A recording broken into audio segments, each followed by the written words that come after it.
Toni of Real Progressives. There's the crowd starting to come in.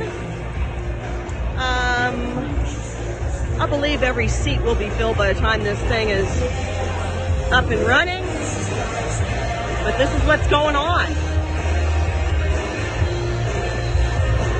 A lot of young people. And a lot of people my age.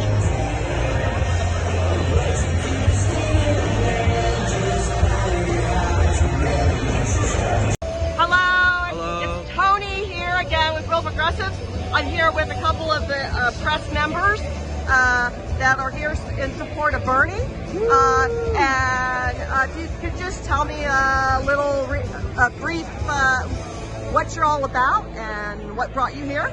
Yeah, so my name is Zane, and the reason I'm supporting Bernie is because he's going to take corruption out of the Democratic Party, he's going to take corruption out of Washington, and he's going to fight for the people, for students, for minorities, for veterans. He's going to fight for everyone, and that's why he has his message of not me, us. I like that, Zane. Thank you. And might I get a statement from you? Absolutely. My name is Beever, and I'm here for Bernie because I'm a teacher, and as a teacher, I am a big supporter of Bernie. Partly because as a teacher in an inner city school, my students face a lot of obstacles in education, particularly finances, and making college tuition free for them will be a huge breaker for my students. Exactly. I'm a teacher as well, so the message resonates with me, and I'm just so encouraged to see, people like y'all here. Thank you. We're happy to be here for Bernie. Yeah. For Bernie. Thank you. In solidarity. In solidarity. Hi, I'm Toni with Real Progressives. I'm here with Tanya. And I met her waiting in line, and I realized that she's deaf, and I know sign language, but I wanted to interview Tanya. So I'm here for Bernie.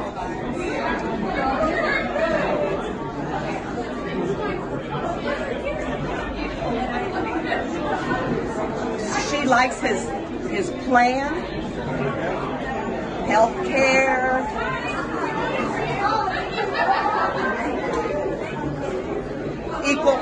equality, many things she's here for the people. Yeah, not for the rich people. For us.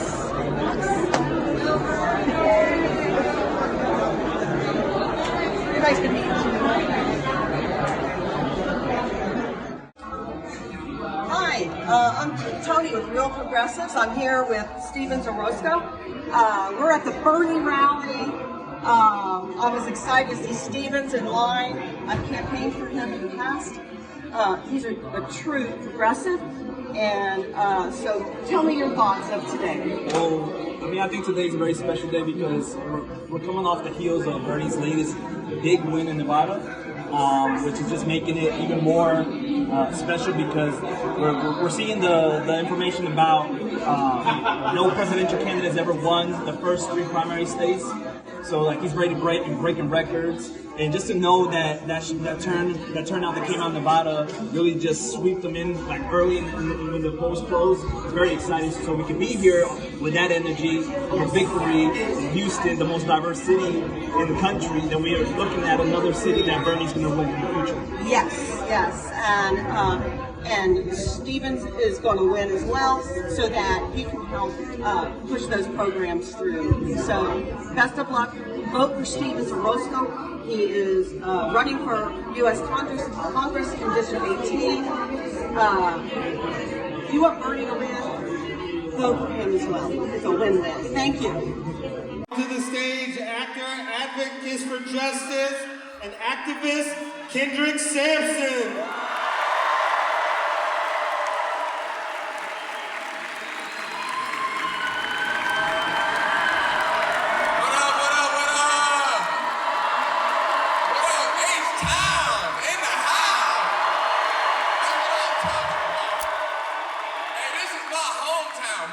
Graduated from U of H, you know what I'm saying? I'm like out here like H-time in the house. I'm feeling good. I got to come down here with my candidate, and the thing is, I'm all about liberation. So I flew down I was in Canada yesterday shooting a movie, and then had to come down to Seattle, so I had a good flight, went to Dallas, and then went to San Antonio, packed out 6,000 people in there. Excited because our candidate won, not just our candidate, but us. We won Nevada.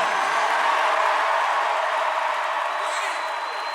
The only candidate in history, Republican or Democrat, to win Iowa, New Hampshire, and Nevada.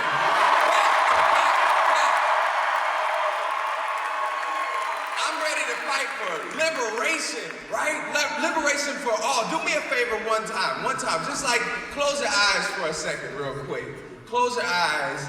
Now the thing is, I'm all about liberation, right? This is what I spend my whole life around liberation, making sure the most vulnerable are taken care of, right? That they're uplifted, whether they're black, brown, queer, disabled, whatever, the most vulnerable. Our purpose on this earth is to seek out the most vulnerable and make sure that they are liberated, right? That is our hope. So I want you to do me a favor, and I want you to close your eyes and think about who the most vulnerable are in your life. I do this for my nephews. I do this for my niece. I do this for my little cousin who's a queer Latino woman. Young woman, you know, she's still in high school. I can't call it a woman yet. I ain't trying to grow up too fast, right? But I got 20-something nephews and nieces. You know, I'm doing this for them. But who are the most vulnerable in your life? Who doesn't have health care? You know, who's being targeted by the police, right? Who's being targeted by these systems that we need to dismantle? Think about those people. And I want you to repeat after me. It is our duty to fight for our freedom. Remember, you're fighting for them. These are the words of Assata Shakur, so you got to say this from the gut, all right? It is our duty to fight for our freedom. It is our duty to win. We must love and support one another. We have nothing to lose but our chains. All right, now grab the person next to you and lift those hands high. Lift them high. Grab it. And remember that all of our liberation is linked together. All of our liberation is linked together. All right, H-Town, I need y'all to say this from the gut. These are the words of Assata Shakur. So you gotta say this from the gut. Hold those hands high. Hold them high. Link hands, and remember that all of our liberation is linked together. It is our duty to fight for our freedom. It is our duty to win. We must love and support one another. We have nothing to lose but our chains. I say, that's what I'm talking about. That's how we end a Black Lives Matter meeting. I come from the old Black Lives Matter crew. That's how we end our meeting. With those words to remind us who we're fighting for and what we're fighting for. We are fighting together, and we can't do it alone. It's not just about Bernie, it's not just about you, it's not just about you, it's not just about me, it's not about some celebrity, it's about us together. I gotta give a shout out to my people here that are working with Liberation Texas Organizing Project, has endorsed Bernie Sanders. We work together to end cash bail in Harris County. I gotta give a shout out to all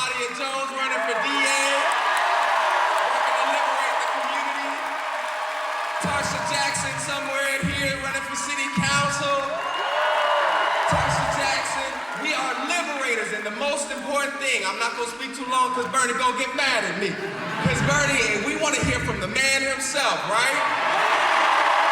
But the most important thing about this political revolution is that it is a coalition of liberators around the country, making sure that we are fighting together to defeat the enemy, and no other campaign. The oppressors are not afraid of any other campaign more than this one. Because we're bringing the fight to their doorsteps, right? So let's make sure that we win, that we liberate, and that we bring the fight to their doorsteps, and we elect Bernie Sanders as the next president of the United States.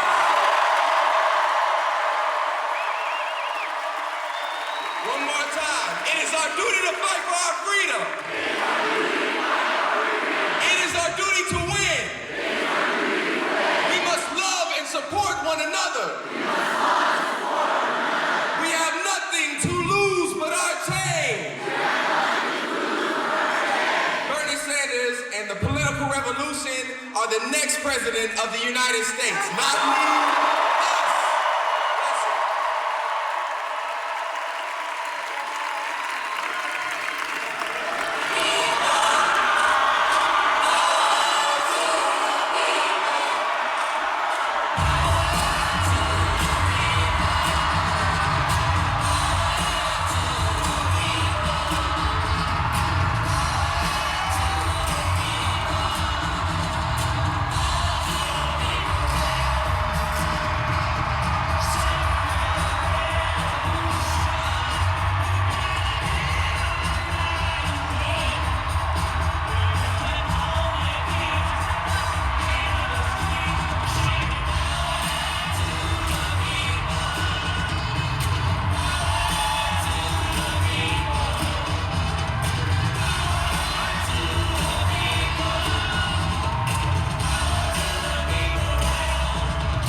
To you, the next First Lady of the United States.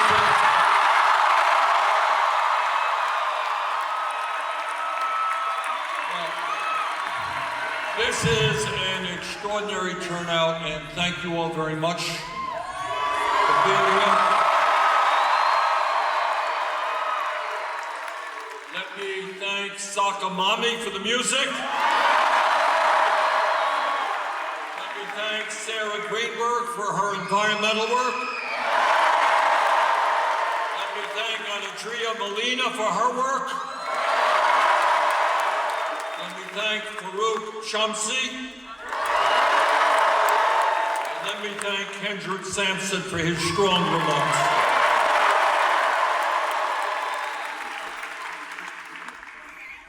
Our campaign is about two fundamental issues.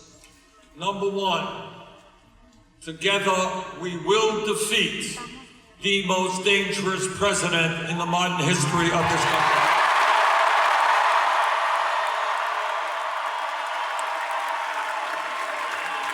You know, we have won the popular vote in Iowa. We won the New Hampshire primary. Won the Nevada caucus. And don't tell anybody, because these folks get very, very agitated and nervous. We're going to win here in Texas.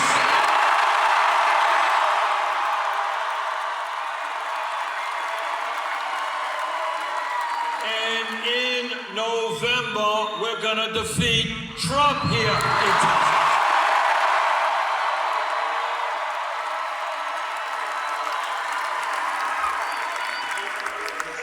Now, some folks, you may have turned on the TV, and some of the folks in the corporate media are getting a little bit nervous. And they say, you know, Bernie can't beat Trump. So let's look at some of the polls out today, which are which, by the way, are not inconsistent with many, many other polls, nothing special. General election, CBS, Sanders 47, Trump 44.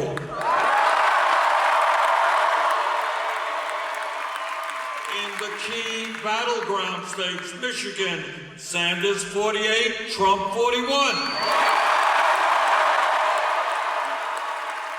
In Wisconsin, Sanders 46, Trump 44. In Pennsylvania, Sanders 47, Trump 45. Last poll I saw, I think we were tied in Florida. I think we're going to beat them there as well. But let me say this to my friends in Texas. This state, maybe more than any other state, has the possibility of transforming this country.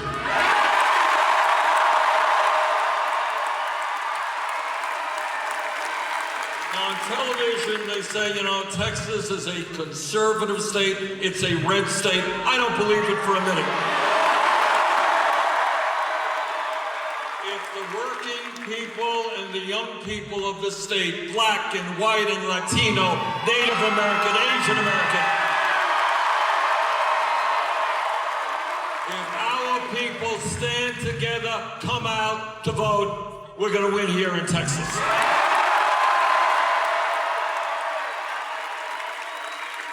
And the reason we are going to defeat Trump is that Americans, regardless of their political views, are sick and tired of a president who lies all the time.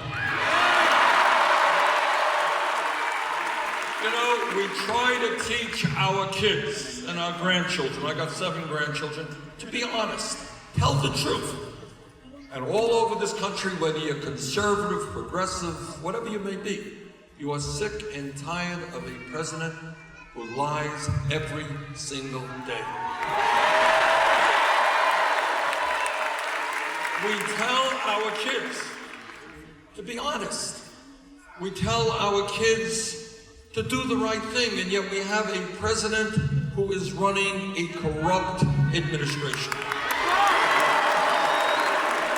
We tell our kids to treat other people with respect, and yet we have a president who is a bully, who is a vindictive person who can't even get along with the people that he appoints.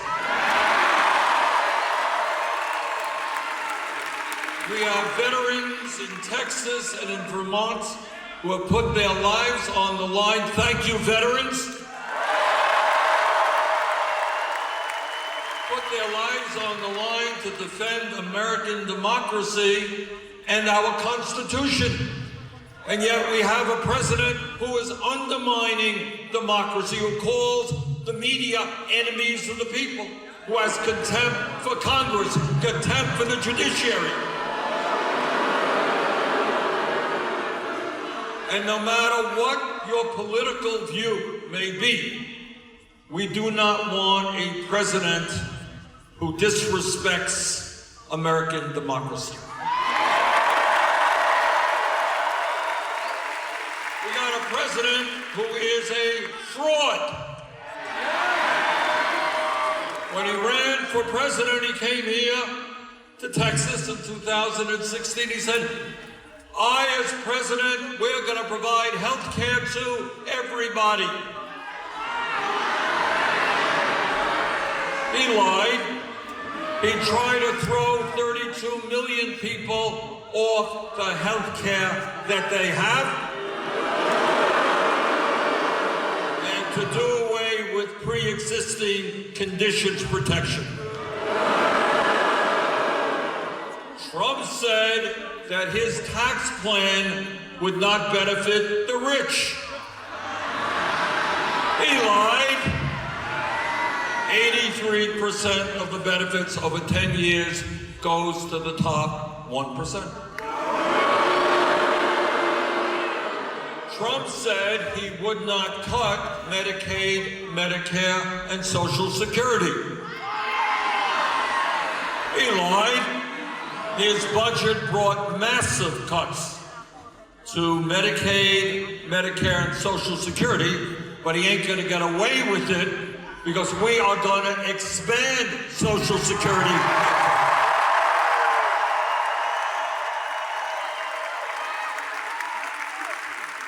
Trump every day is busy demonizing the undocumented. Oh, he just hates the undocumented. But when he was a private businessman, he loved the undocumented. He hired hundreds of them in his resorts so that he could exploit them and pay them low wages. Trump tells us he hates outsourcing of good jobs. He wants corporations to invest in America. But as a private businessman, he had his factories in India, China, Turkey, Bangladesh, and Mexico. We are going to defeat Donald Trump.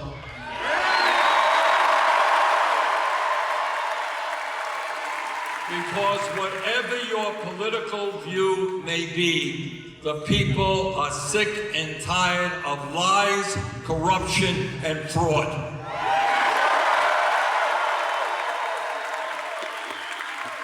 Donald Trump says the economy is booming. Really? How come we have 500,000 people sleeping out on the streets? How come 18 million families are spending 50% of their income on housing? How come here in Texas and across this country, tens of millions of people are working at starvation wages? Well, in one instance, Trump is right. The economy is booming for his billionaire friends. Since Trump has been president, billionaires have increased their wealth by $850 billion.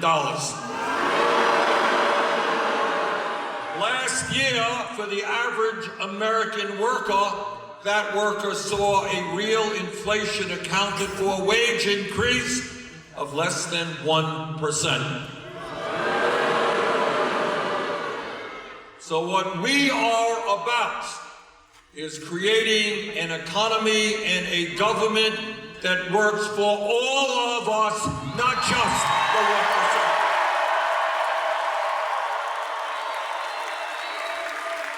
We are about ending a corrupt political system. We are tired of billionaires buying elections. We believe that democracy means one person, one vote. Not people like Mr. Bloomberg spending hundreds of millions of dollars. Michael Bloomberg, like anybody else in America, has the right to run for president. But he does not have the right to buy the presidency. And that is why we will overturn Citizens United.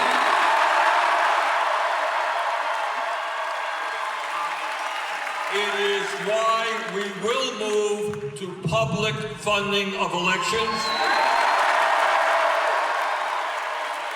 It is why we will end voter suppression throughout this country. We believe in democracy. We want America to have the highest voter turnout rate of any major country, not one of the lowest. We're going to make it easier for people to vote, not harder. If you are 18 years of age in America and you are a citizen of this country, you have the right to vote. End of discussion.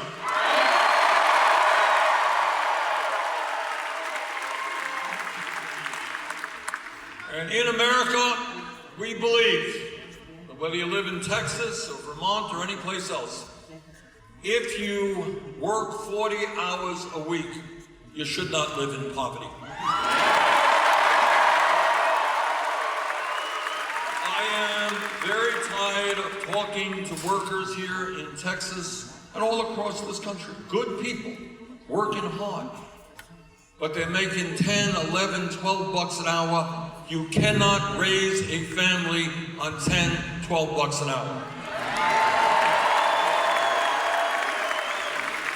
And that is why we're going to raise the federal minimum wage to $15 an hour.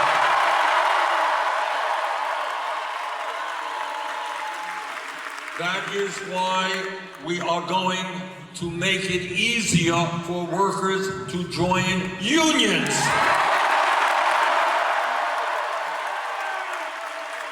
That is why we're going to end the absurdity of women making 80 cents on the dollar compared to men.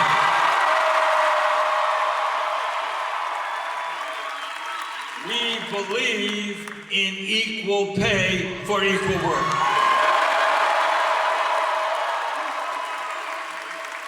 That is why we are going to rebuild our crumbling infrastructure, our roads and our bridges, our water systems, our wastewater plants. That is why we are going to build up to 10 million units of affordable and low-income housing.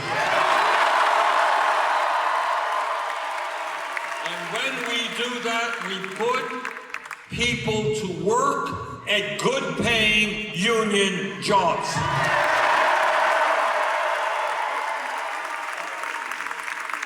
And when we talk about the needs of the American people, we must talk about education.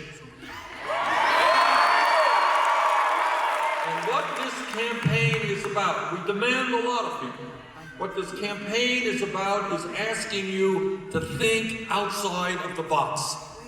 To think outside of what's on TV or what Congress has to say. Ask yourselves some very simple questions.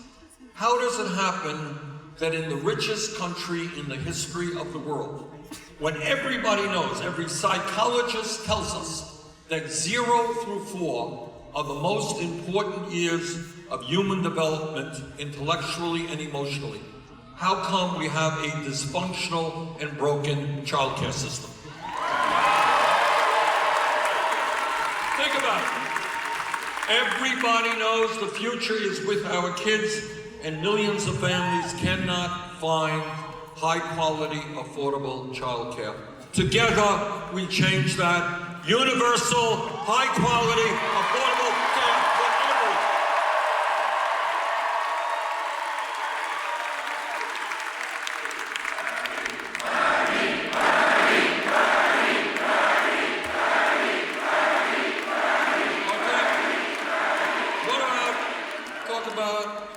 Education. All of you know that the quality of education in America, to a large degree, depends upon the zip code in which you live.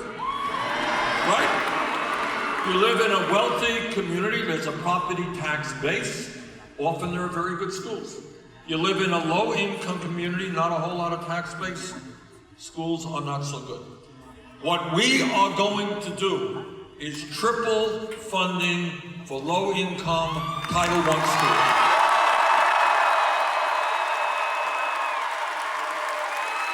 This is the richest country on earth. We should have the best public educational system in the world.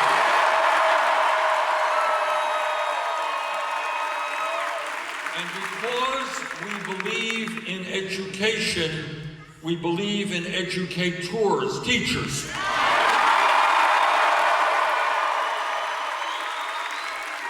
There are teachers today who enter the profession earning less than $30,000 a year.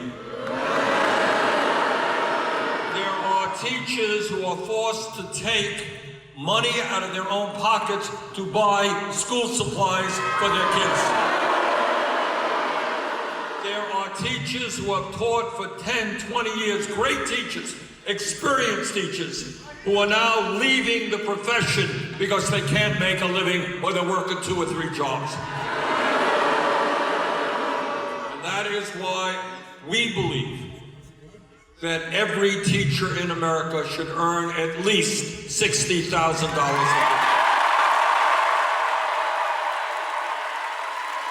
And I say to the young people who are here, and maybe they're not so young, we need great teachers in America. We desperately need more African American teachers. We need more Latino teachers. There is no profession more important. So I hope some of you will give serious thought to doing some of the most important work facing our country. And when we talk about education, common sense dictates that in a competitive global economy, an economy with rapidly changing technology, we need to have the best educated workforce in the world. And that is why I believe that all Americans, regardless of their income, have the right to get a higher education.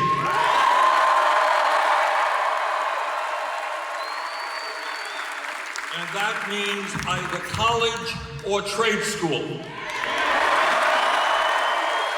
As we rebuild our infrastructure, we're going to need all kinds of great tradespeople, men and women who are good with their hands. They need to get the training they need to do the good work.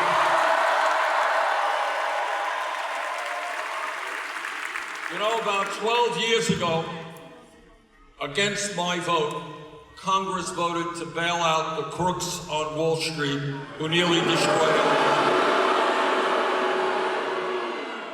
2 years ago, Trump and his friends gave $1 trillion in tax breaks to the top 1% and large corporations,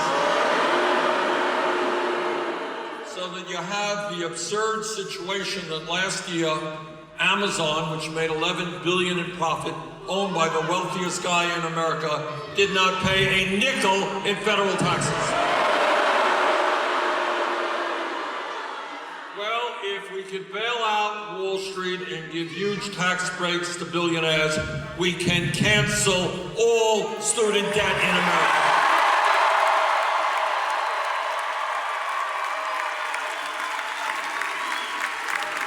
And when we think outside of the box, when we have the courage to ask questions that don't appear on TV or in Congress, we ask ourselves a simple question.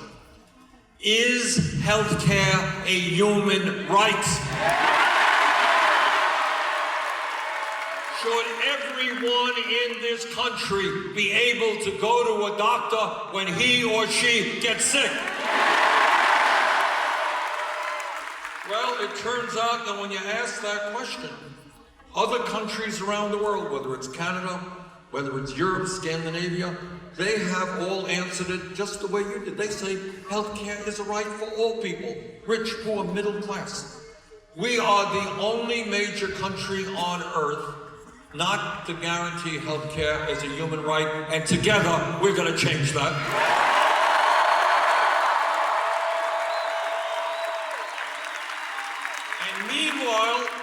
Meanwhile, we end up spending, and I want everybody to hear this, we end up spending twice as much per person on healthcare as do the people of Canada or any other country. We're spending $11,000 for every man, woman, and child in this country on healthcare. And yet, despite this huge amount of money, we end up with a system that allows 87 million people, including many in this room, to be uninsured or underinsured. In America, at least, and I think this is a conservative number, at least 30,000 Americans die each year because they don't go to a doctor on time because they're uninsured or they got a high deductible. 30,000 people. Because of the greed and corruption of the pharmaceutical industry, which engages in price fixing, we pay the highest prices in the world for prescription drugs. In some cases, my friends, we are paying 10 times more for the same exact medicine sold in Canada or in Mexico. And unbelievably, when you want to talk about the cruelty of the system, some 500,000 people go bankrupt every single year because of medically related debt. Now, I want you to think about that for a second. Think about what it means from a human perspective. Somebody walks into the doctor's office, they're sick. The doctor says, I have bad news for you. You have cancer and you're going to have to undergo very significant treatment. Well, when you have cancer, when you have serious heart disease, when you got Alzheimer's, you are fighting for your life. The last thing you should have to worry about is whether your family is going to suffer financial ruin because you are sick.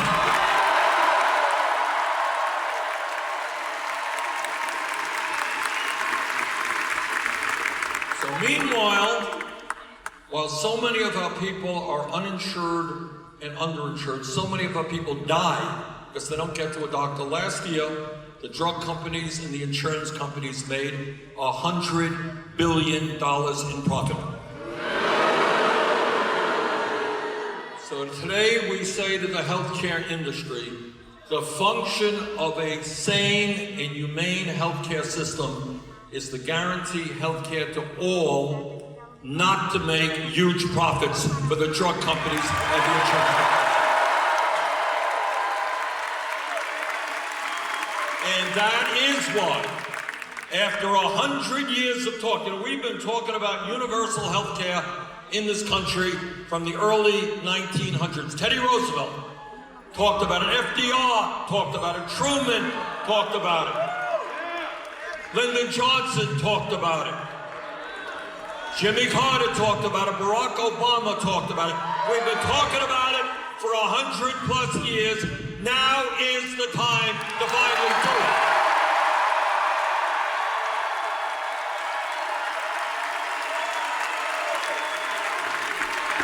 And whether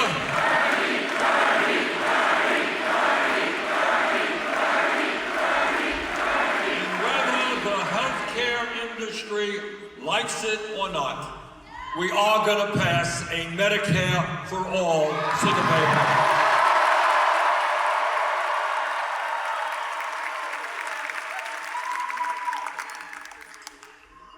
As Americans, as serious people, we cannot avoid the major crises facing our country and the world. It is very easy for a politician to avoid some difficult issues. People do that every single day.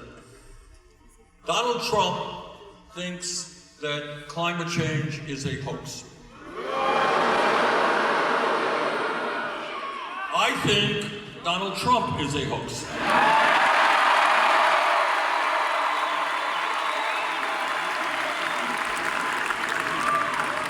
And let me just say this. You ready for a really radical idea? I don't want people up here collapsing in a state of shock. But here it comes. You ready? Our administration will believe in science.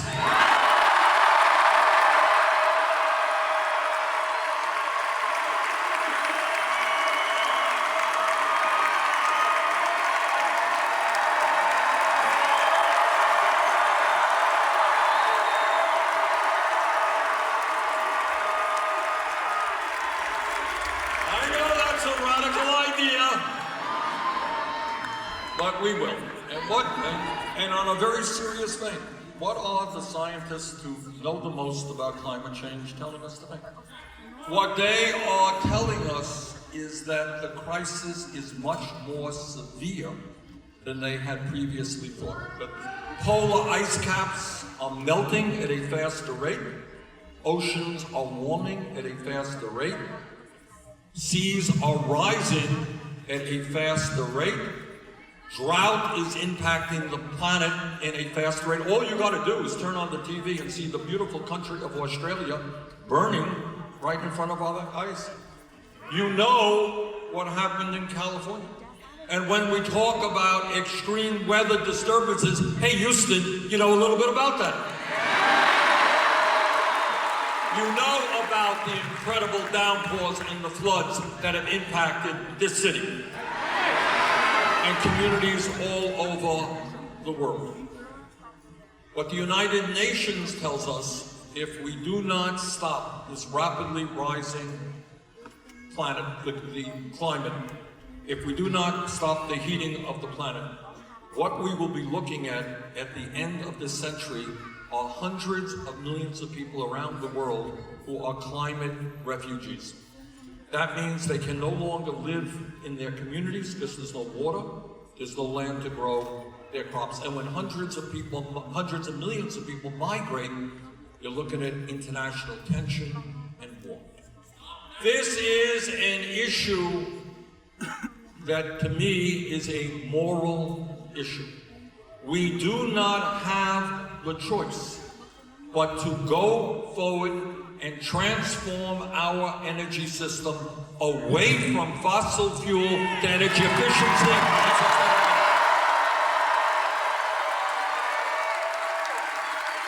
And because this is not just an American issue, we can do everything right tomorrow, wouldn't solve the problem.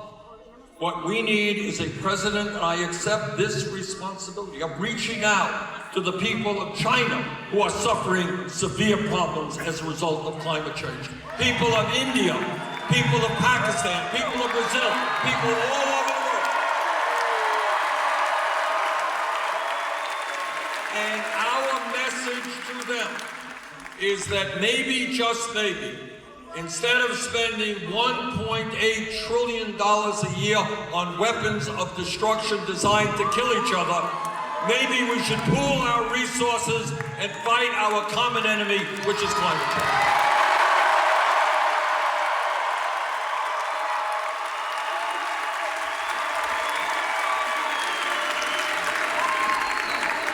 And when we...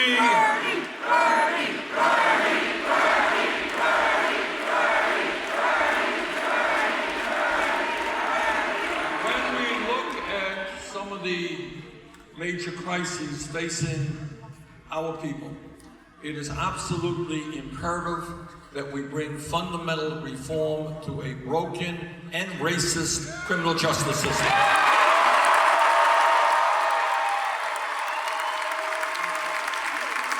Every American should be appalled that we have more people in jail today, over 2 million, than any other country on earth, including China, 4 times our size.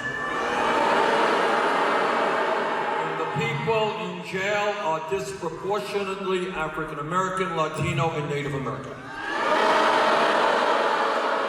So what we intend to do is to invest in our young people, in good job training, in education, not more jails and incarceration.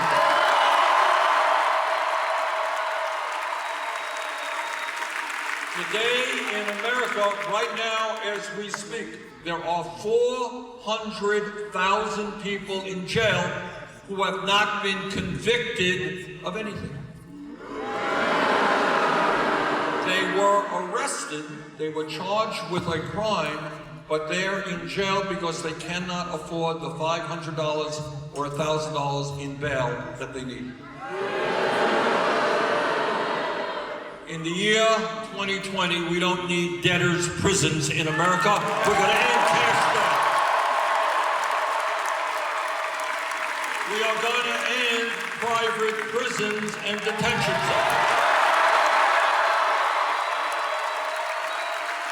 Corporations should not be making huge profits by locking up fellow Americans. And Brothers and sisters, we are going to end the war on drugs.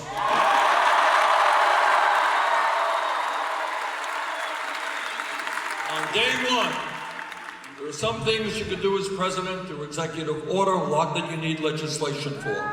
But on day one, through executive order, we will legalize marijuana in every state in the country.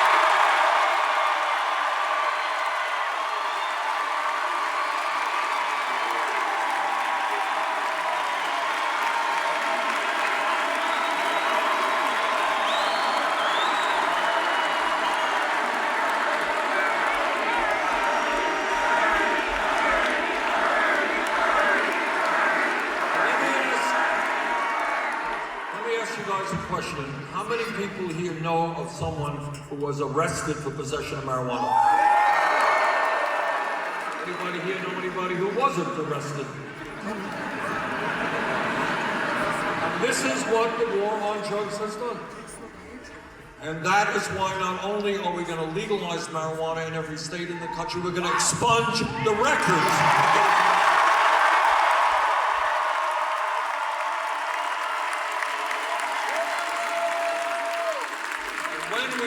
About justice and when we talk about decency, we must also understand that we have an immigration system today that is also racist and is also broken. I am the proud son of an immigrant.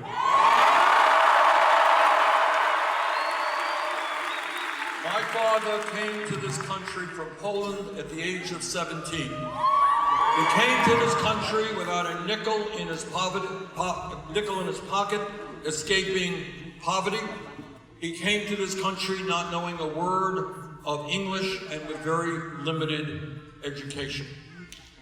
I will not stand for the demonization of the immigrant community in America.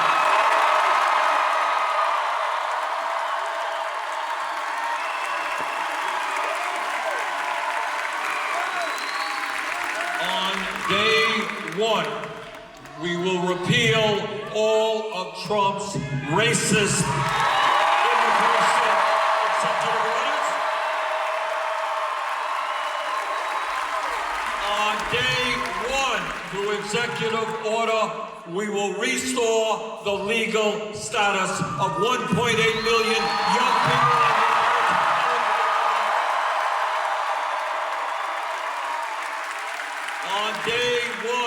We will end a border policy which has allowed federal agents to snatch babies from the arms of their mothers. That is not what America is about. And our administration will succeed in what should have been done decades and decades ago, and that is pass comprehensive immigration reform and a path toward citizenship.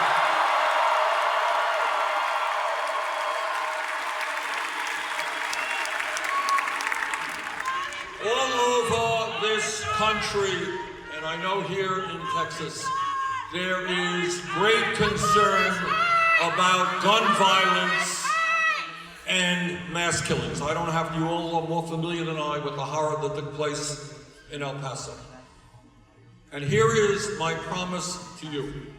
My promise is that our gun policy will be written by the American people, not the NRA.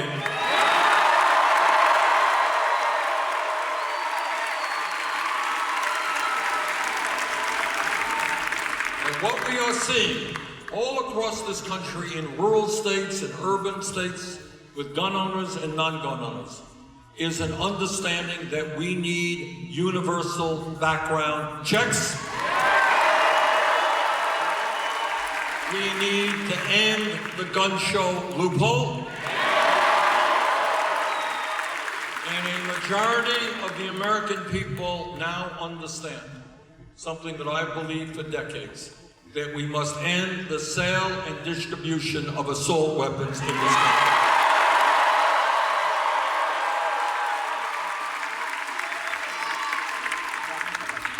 As a United States Senator, I hear a lot of speeches on the floor of the Senate from conservative Republicans,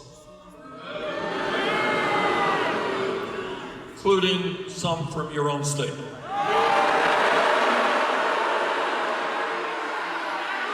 And these Republicans tell us that they believe in small government, they believe in getting the government off the backs of the American people. That's their mantra. Well, I say to those hypocrites,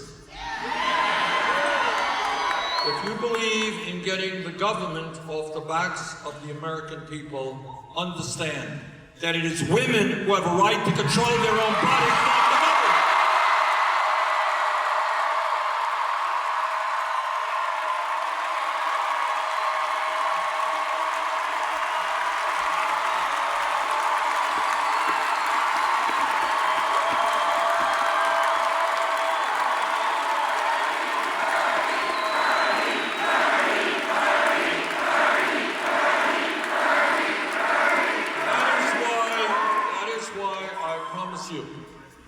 That no one that I nominate to the Supreme Court or the federal bench, nobody will be nominated unless that man or woman is 100% in favor of Roe v. Wade.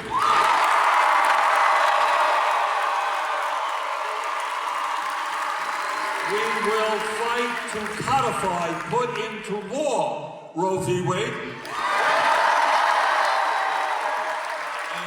Will expand significantly funding for Planned Parenthood.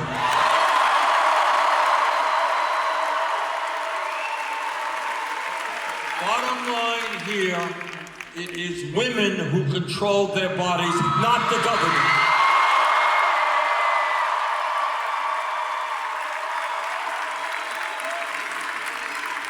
Brothers and sisters, this campaign is about beating Trump, but it's about more than that. It is about understanding that real change in America, as all of you know, never ever has taken place from the top on down, always from the bottom on up.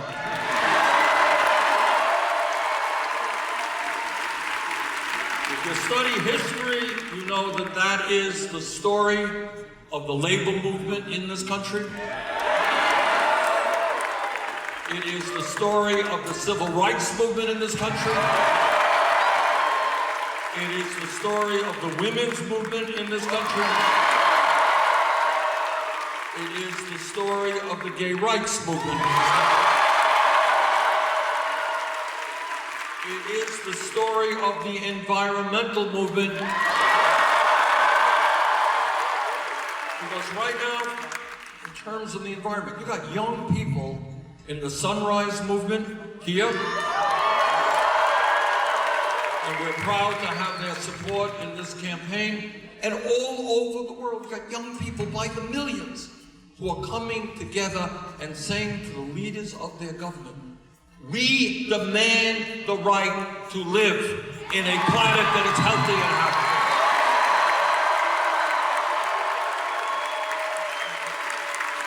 So what this campaign is about, knowing that real change never takes place from the top on down. That is why the message of our campaign is us, not me. It is us, not me, because we have got to understand, and we do understand, that we are in this together. There is no family in America. No family. You think you're alone? You're not. There's no family in America that does not have its share of problems. Trust me. All right? You think you're the only family? You're not.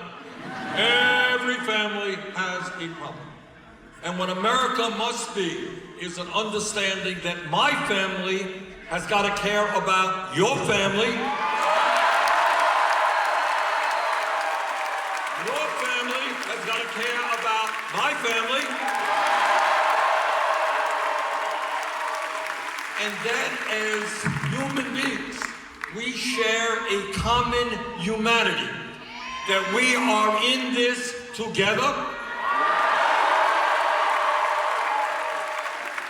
And the other part of us, not me, is a very significant political statement which you don't see on TV or in the papers. And that is, many of us understand that in order to bring about real change, we have got to take on the greed and corruption of Wall Street. We have got to take on the drug companies and the insurance companies. We have got to take on the fossil fuel industry. We have got to take on the military-industrial complex.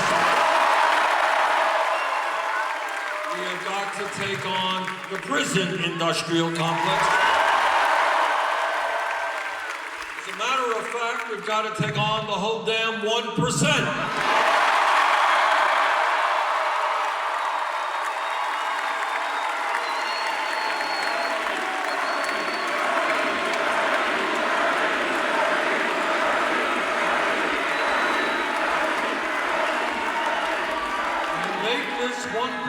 Understand that they are not rulers of the universe, that they will not continue to have all the power, that they will not continue to accumulate all of the wealth and all of the income, that this country and our government belong to all of us, not just the few.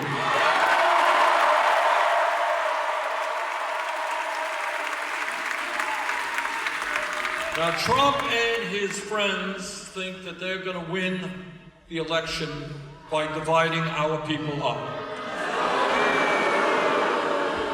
They're going to try to divide us up based on the color of our skin, where we were born, what our religion is, what our sexual orientation may be. But we got news for Trump. That strategy will not succeed because we are doing exactly the opposite. We're going to bring our people together.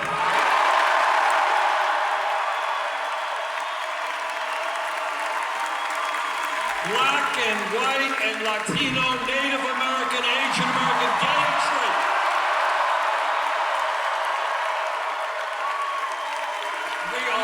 To stand together and create a government that works for all of us. A week from this coming Tuesday, going to be a very important primary here in Texas. And in many ways, as I said earlier, Texas is a very interesting state politically, because many of the pundits and the geniuses out there think that this is a conservative state. Believe that for a moment. And if on Tuesday we can bring out working people and young people, people who have given up on the political process, people of all shades who believe in economic justice, social justice, racial justice, environmental justice. If we can create a large voter turnout, we're going to win the Democratic primary a week from Tuesday. And I have every confidence that in November we're going to beat Trump here in Texas.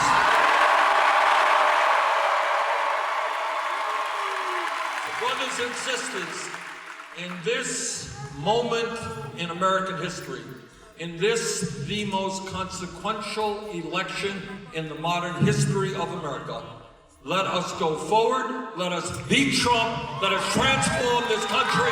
Thank you all very much.